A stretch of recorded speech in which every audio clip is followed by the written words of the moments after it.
अस्सलामुअलैकुम। Sports world में खुशामदीद। मैं हूं आपके साथ हिफ्ज़ा इम्तियाज़। और नाजरीन, चैंपियंस ट्रॉफी में सिर्फ एक दिन बाकी रह गया है। टीम्स जो हैं वो अपने वेन्यूज़ पर पहुंच चुकी हैं, पोजीशन संभाली जा रही हैं, प्रैक्टिस की जा रही है और इफ्तिताही मैच जो है वो कराची में होगा पाकिस्तान और न्यूजीलैंड का। और दीगर बहुत अहम मौज़ूआत हैं, उनको डिस्कस करेंगे।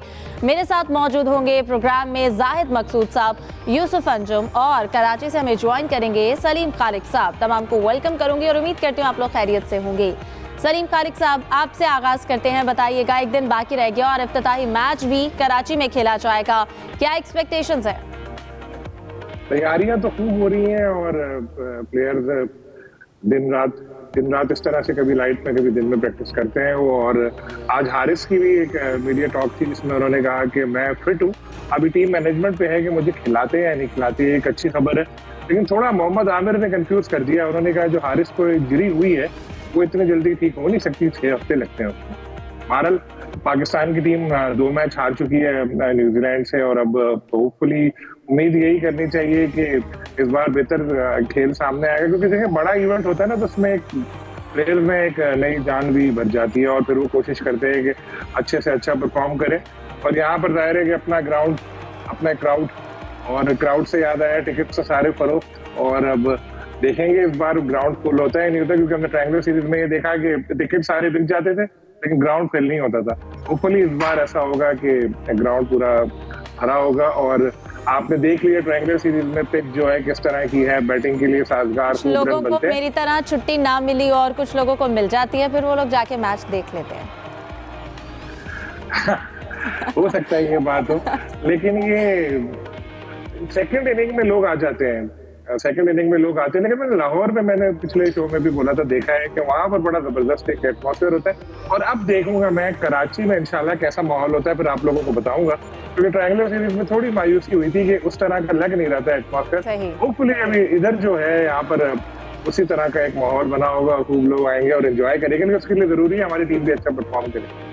बिल्कुल, ये सबसे ज़्यादा ज़रूरी है कि जो लोग घर पे भी मैच देखते हैं उनकी भी एक्सपेक्टेशन तो यही होती है कि पाकिस्तानी टीम जो है वो अच्छा परफॉर्म करे। जाहिद साहब, आप क्या कहेंगे? लाहौरियों के हवाले से तो चले वो जज्बा है, मैच देखने जाते हैं, अब इफ्तिताही मैच में स्पेशली हारिस रऊफ के हवाले से आप क्या कहेंगे? देखिए, हारिस रऊफ ने प्रैक्टिस तो की है, ये एक अच्छी बात है, पाकिस्तान के लिए खुशकुन है। क्योंकि इब्तदाई तौर पर जब उनका टेस्ट लिया गया था MRI, तो उसमें भी था कि इतने दिनों के बाद हारिस फिट हो जाएंगे। ये अलग बात है कि उनको इफ्तिताही मैच खिलाते हैं या नहीं खिलाते। और फिर 23 को इंडिया के साथ मैच है, क्योंकि ग्रुप के 3 मैचेस हैं। जाहिर है पहले इब्तिदाई 2 मैचों में से किसी को तो मैच में हारिस को चांस देना पड़ेगा। जहाँ तक तमाशाइयों का जिक्र है, तो अभी क्योंकि चैम्पियंस ट्रॉफी का पहला मैच, जहाँ 2 रवायती हरीफ इंग्लैंड और ऑस्ट्रेलिया आमने सामने होंगे 22 को। अब देखना यह है कि लाहौरिया किस हद तक यहाँ के शायकीन आते हैं। जैसे पाकिस्तान और इंडिया के मैच की हाइप होती है, ऐसे ही सब जानते हैं कि ऑस्ट्रेलिया और इंग्लैंड के मैचेस की भी हाइप होती है, क्योंकि ऑस्ट्रेलियावी टीम आज पहुंच चुकी है और इंग्लैंड की टीम आज रात को यहाँ लाहौर पहुंच चुकी है। यूसुफ, जैसा कि जाहिद साहब बात कर रहे थे कि ऑस्ट्रेलिया और इंग्लैंड की टीम की अगर बात करें तो दोनों टीम्स के मोराल की भी अगर बात करें तो इंग्लैंड भी इंडिया से हार कर आ रही है, ऑस्ट्रेलिया श्रीलंका से हार कर आ रही है। तो ये मैच के हवा आप कैसा देख रहे हैं?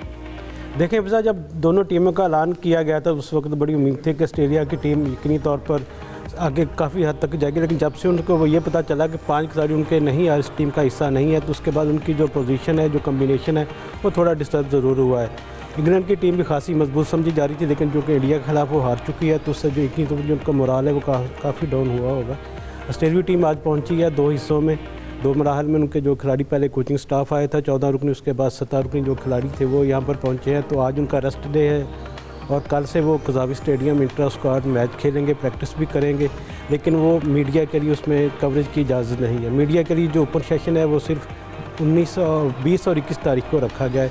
22 को मैच है, तो उसके बाद फिर यकीनी तौर पर दोनों टीमों के दरमियान एक्शन होगा और कज़ावी स्टेडियम उसके लिए तैयार है और भरपूर तैयारियाँ जारी हैं दोनों मैच, इस मैच के लिए। लेकिन हिफ्ज़ा, कमज़ोर नहीं होगी ऑस्ट्रेलिया टीम, उसमें बड़े अच्छे प्लेयर हैं, नौजवान। स्टीव स्मिथ ने कहा भी है हमारे जो यंग प्लेयर आए हैं वो बड़े टैलेंटेड है और मेरिट पे आए हैं। अच्छा। अब बैटिंग देख लें उनकी, ट्रेविस हेड है, मैक्सवेल पहली दफ़ा पाकिस्तान आए, और फिर एलेक्स कैरी हैं, स्टीव स्मिथ खुद हैं, लबुशेन है, मैथ्यू शॉर्ट हैं, उनकी अच्छी टीम है। और बॉलिंग शायद थोड़ी सी फ़र्क पड़ा हो पैट कुमिंस, मिचेल मार्श और जोश हेज़लवुड के ना होने की वजह से। अच्छा सलीम साहब, मैं आपके जाने आना चाहूँगी। एक एक्स क्रिकेटर हैं राशिद लतीफ़ साहब, उन्होंने एक टीवी शो में बोला है कि राशिद खान वसीम अकरम से बड़े क्रिकेटर हैं, तो आप इससे कितना इत्तेफाक करेंगे या इस पर क्या राय देंगे? देखें, ये राशिद साहब की अपनी राय है, लेकिन मैं ये कहता हूँ कि वसीम अकरम ना सिर्फ पाकिस्तान बल्कि दुनिया के जो चंद बेहतरीन ऑलराउंडर्स गुजरे हैं उनमें से एक हैं। और जिस जमाने में वो क्रिकेट खेलते थे, बड़े बड़े प्लेयर होते थे, सब उनसे घबराते थे और बैटिंग भी उनकी जबरदस्त थी और एक टीम मैन थे। आप बार बार जिक्र होता है 1992 का वर्ल्ड कप और उनकी बॉलिंग। उसके बाद भी अगर हम देखें तो 2 Ws की जोड़ी मशहूर हुई थी, वसीम अकरम और वकार यूनुस की। तो राशिद भाई के वसीम अकरम से थोड़े से वसीम भाई इन लोग के रिलेशन अच्छे नहीं है शुरू से ही ना। हो सकता है इस तनाजुर में उन्होंने ना कही हो, लेकिन ये है कि कहीं ना कहीं एक ऐसा है कि जब आपको याद है एक जमाना 90s का जब बहुत ज्यादा फिक्सिंग और इस तरह की चीजें आई थी, एक दूसरे पे इल्जाम चलते थे, तब से इन लोगों के ताल्लुकात थोड़े खराब हुए थे। नो डाउट राशिद खान बहुत अच्छे ऑलराउंडर है, लेकिन वसीम अकरम कहाँ, राशिद खान कहाँ। हाँ, अगर 10 साल 15 साल राशिद इसी तरह परफॉर्म करते रहे, 15 तो बहुत है, 10 साल भी कर लिया और इतनी विकेटें ले लें वसीम अकरम के बराबर, इतने ही रन बना ले, तो फिर ये कहा जा सकेगा कि हाँ जी उनसे बड़े। इस वक्त तो वसीम अकरम बहुत आगे। ठीक है जाहिद साहब, आप इस हवाले से क्या कहेंगे? और इसके साथ साथ हरभजन सिंह की जानिब से कहा गया है कि भारतीय टीम वैसे तो जीतेगी और सिर्फ उन्हें फ़खर ज़मान से थोड़ा मोहतात रहने की ज़रूरत है। देखिए, वसीम जो है ना, वसीम अकरम क्योंकि बहुत ज़्यादा मैचेस खेल चुके हैं, उस वक्त T20 तो होते नहीं थे, टेस्ट मैचेस थे, वनडे मैचेस थे, और वनडे में ये पहले बॉलर हैं जिन्होंने 500 विकेटें ली हैं।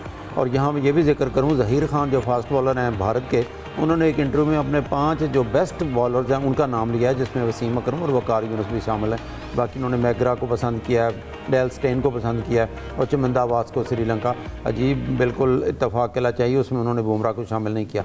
जहाँ तक आप राशिद लतीफ़ की बात करते हैं, राशिद लतीफ़ का एक अपना ख्याल हो सकता है और जिसका उन्होंने इजहार भी किया है। जब सलीम भाई जिसका जिक्र कर रहे थे, मैच फिक्सिंग की जो इंक्वायरी थी, जैसे कि उनकी शायद खालिद महमूद उस वक्त के चेयरमैन थे PCB, उनके अलावा मैं ही हूँगा या चंद एक जर्नलिस्ट होंगे जिन्होंने हर की इंक्वायरी अटेंड की थी।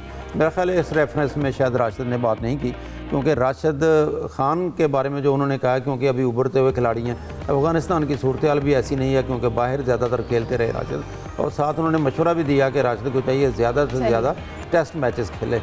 तो मेरा ख्याल कंपैरिजन खैर बनता तो नहीं है, क्योंकि वो स्पिनर हैं, वो फास्ट बॉलर हैं, और हमने तो डबल सेंचुरी करते हुए वसीम अकरम को स्टेडियम में बैठ के देखा था। तो बैटिंग भी बहुत अच्छी करते थे और बेस्ट ऑलराउंडर थे अपने वक्त के वसीम। बिल्कुल मैं ये चाह रहा था कि वसीम अकरम, मैं ये नहीं कह रहा कि वो फिक्सिंग की वजह से उनको उन दोनों पसंद नहीं करते थे। मैं ये कह रहा था जिस वक्त इशू हुआ था तो इन लोगों के आपस में रिलेशंस खराब हो गए थे, और मेरी जहाँ तक मालूमात है अभी भी कोई इतने अच्छे इनके रिलेशंस नहीं है। तो जाहिर है फिर बंदा अगर आपको पसंद ना हो और फिर दूसरे के साथ बात हो रही हो, तो फिर वो जाहिर है दूसरे का ही नाम लेगा। वो जिस जो उसको पसंद नहीं करता उसका नाम तो लेगा ही नहीं ना।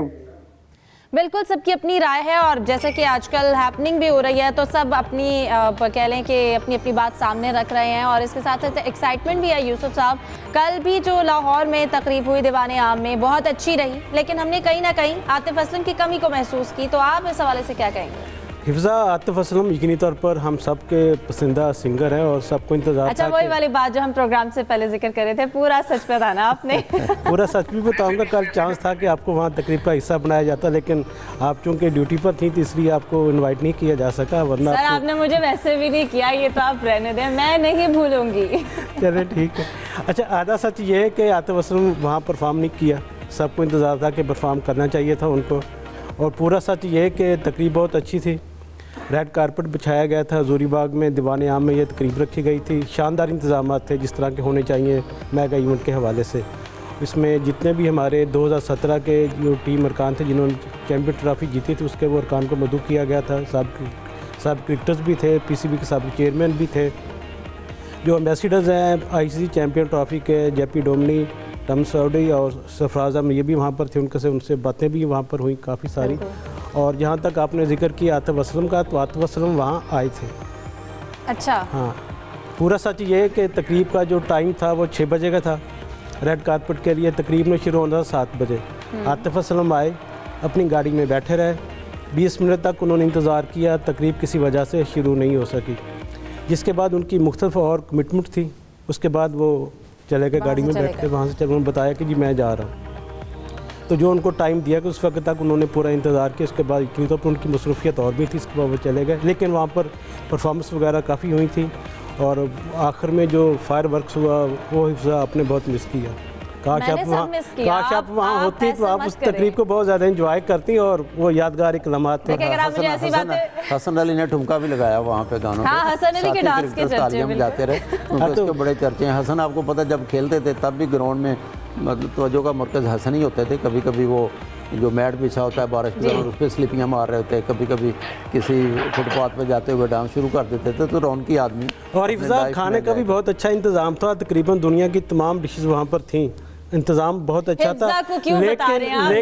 लेकिन हम मैं इसलिए बता रहा हूँ कि वहाँ खाना लोगों को उस तरह मिला नहीं जिस तरह तवक्को की जा रही थी, क्योंकि जितने लोग थे पुलिस वाले वो भी हमारे साथ वहाँ पे आ गए। तो फिर जब आवाज़ लगी ना कि रोटी खुल गई है तो फिर सब खुल गया था वहाँ पे, फिर हम देखते रह गए। और रोटी खुल गई तो फिर नस्तो। सलीम साहब आप कुछ कह रहे थे? मैं कहता यूसुफ साहब को तो खाना मिला ना? मुझे मिला था लेकिन पूरा नहीं मिला था, आधा मिला था।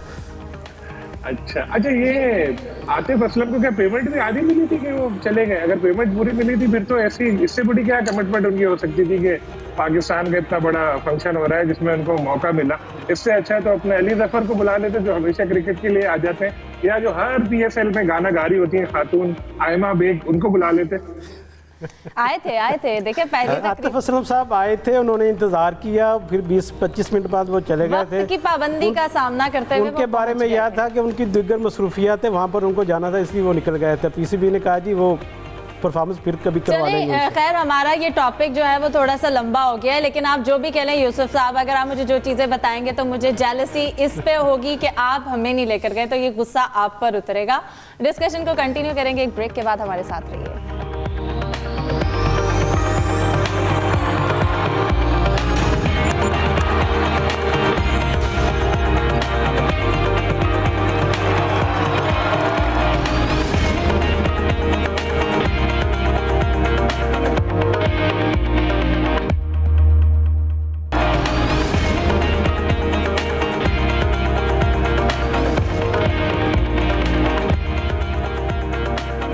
Welcome back. सलीम साहब आपकी जानिबाना चाहूंगी, कहिएगा आपके भारतीय सहाफियों को पाकिस्तान के वीज़े जारी हुए हैं, इस हवाले से क्या अपडेट है? मैंने भी जी पढ़ा कि 7 सहाफियों ने अप्लाई किया था और 7 को वीजे मिल गए। बड़ी बात है क्योंकि जब पाकिस्तान के सहाफियों ने अप्लाई किया था इंडियन वीजे के लिए तो किसी को मिल ही नहीं रहे थे वीजे, और बल्कि बाद में कुछ 7-8 लोगों को वीजे दिए थे, मैं भी उनमें शामिल था।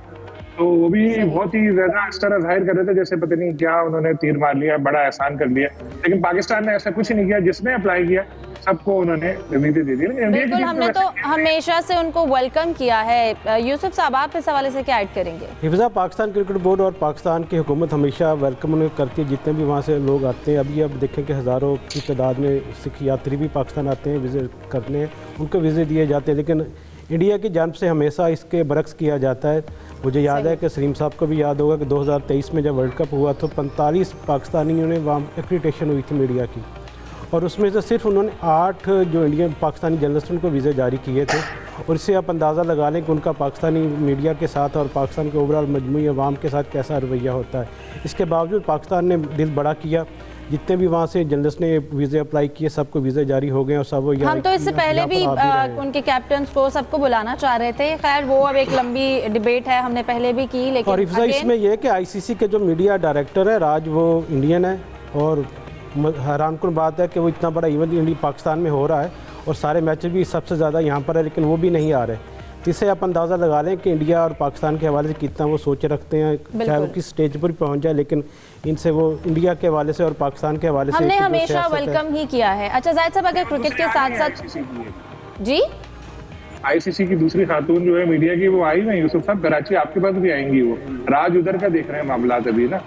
और बाकी ये बात मैं थोड़ा सा ऐड कर दूं इसमें कि जब जिस वक्त ये वर्ल्ड कप के लिए गए थे 23 में, तो मैं जब वाघा बॉर्डर से गया, बिलीव नहीं मैं अकेला था, मेरे लिए गेट खुला लाहौर का, मेरे लिए इंडिया का गेट खुला, और मैं देख रहा था कि यार इतना रश होता था, सुनते थे, और इतना बड़ा इवेंट है, अगर वो पाकिस्तानियों को वीजे देते तो हजारों लोग जाते और अच्छा माहौल बनता। बिल्कुल।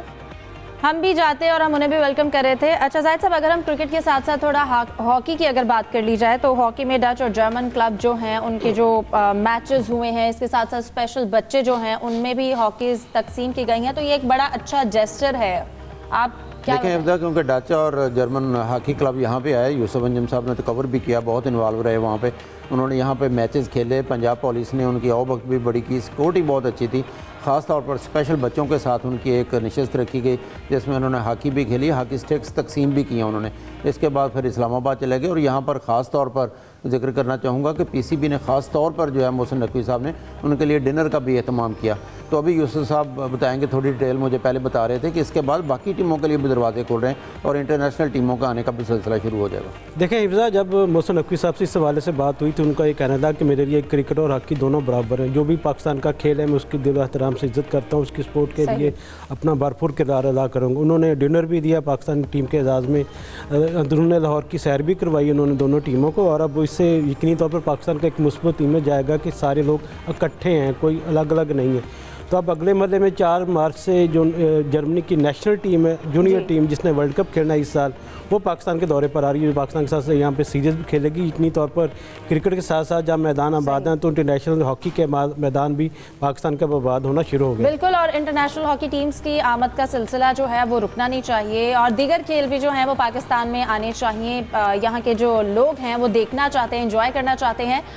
सलीम साहब, अगर मैं वापस क्रिकेट की जानिब आऊँ और हम बात करें इंडिया की, अफगानिस्तान, बांग्लादेश की टीमें जो हैं वो इस वक्त अरब अमारात पहुँच गई हैं और इसके साथ साथ ऋषभ पंत जो कि एक बड़े अच्छे विकेट कीपर हैं, उनकी हैमस्ट्रिंग की जो उनको तकलीफ हुई, उस हवाले से क्या आप देखते हैं? पंत का पहले बता दूं कि कोई इतनी ज्यादा सीरियस इंजरी लग नहीं रही कि वो इवेंट से बाहर हो जाए, कुछ छोटी मोटी शायद वो इंजरी, एक ही खबर उस हवाले से आई। बाकी इंडियन क्रिकेट टीम का मैं बताऊं कि वहां उनका बिल्कुल जब वो उतरे जहाज से तो बिल्कुल ही मुख्तलिफ इंडियन क्रिकेटर से उनके बोर्ड ने ना उनको सॉफ्टवेयर अपडेट कर दिया इंडियन टीम का, उनके क्रिकेट बोर्ड ने।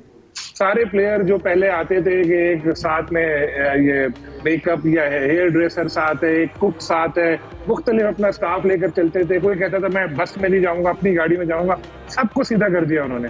वो सब एयरपोर्ट से बाहर निकले, इंडिविजुअल प्लेयर्स अपना सामान लेके, बड़ी बस एक खड़ी थी उसमें सवार हुए और फिर गए।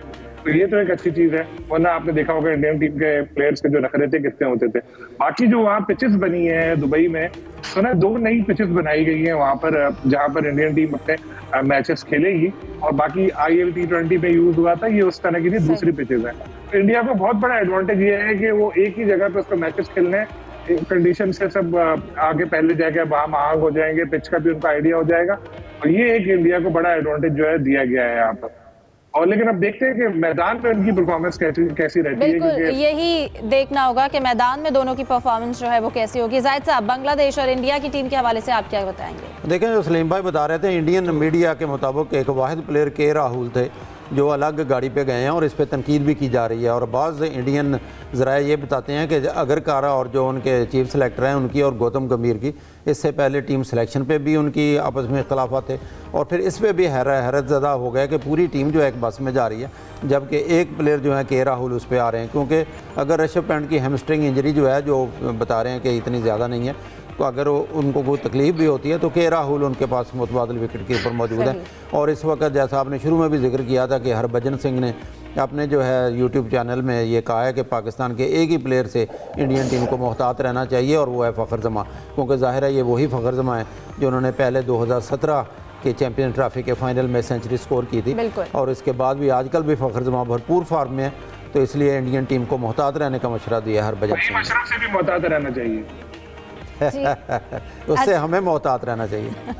ठीक है, फ़खर के साथ साथ बाकी खिलाड़ियों को भी इस तरह से ही परफॉर्म करना चाहिए, शायकीन देखना चाहते हैं और दूसरी टीम्स को भी पता होना चाहिए कि हाँ ये प्लेयर्स हैं, टफ कंपटीशन होगा। आज के प्रोग्राम से दीजिए इजाज़त, तमाम मेहमानों को शुक्रिया, अल्लाह हाफ़िज़।